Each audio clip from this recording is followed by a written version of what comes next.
So I've been asked this question more than once. My RC helicopter stopped working the other day. It won't get more than 2 or 3 feet off the ground and it just spins out of control.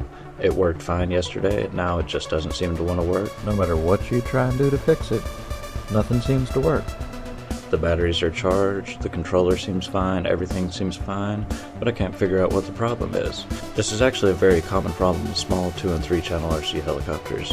One of the first things you're going to want to do is spin the blade around in your hand slowly and see if you feel any resistance.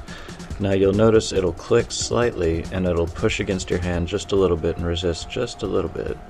Now these RC helicopters are designed in such a way that any resistance in the gears is a bad thing, and it's going to actually draw extra power from the motor, it's going to damage your battery slowly, and it's going to make it so the helicopter just isn't properly balanced and can't get out of the sky.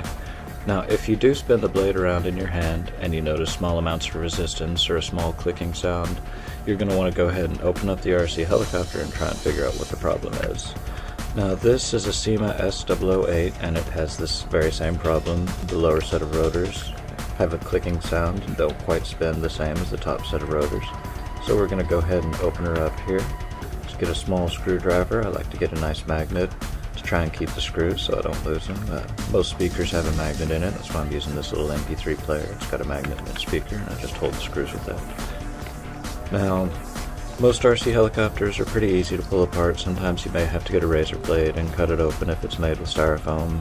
It's one of the reasons I like plastic RC helicopters, is because you can usually unscrew them and just pull them apart. You'll see first we pull off all these screws. The front panel slips off pretty easily, and the side panel slips off pretty easily. You want to be careful with the tail wires not to break them.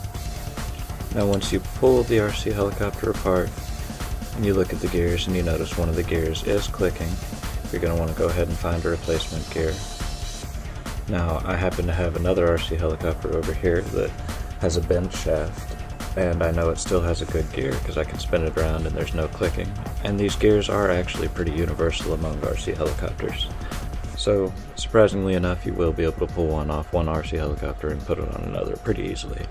You just take a small screwdriver, pry the gear off. They usually come off pretty easily.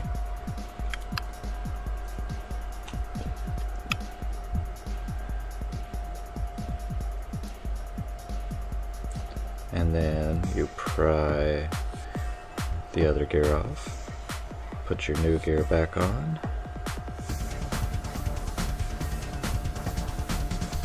Go ahead and spin the rotor around, see if you notice any clicking. If it spins smooth, that means you've probably just fixed your problem and your helicopter should fly just fine.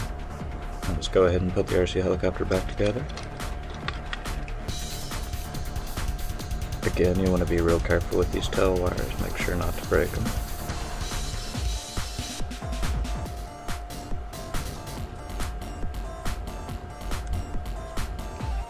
Go ahead and put the shell back on.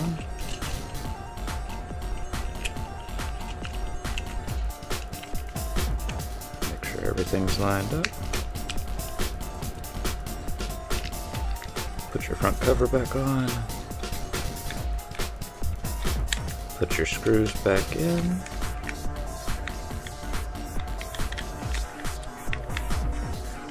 Go ahead and charge your RC helicopter back up and see if it flies. And amazingly enough, it worked with this Syma S008. It flies just like it used to.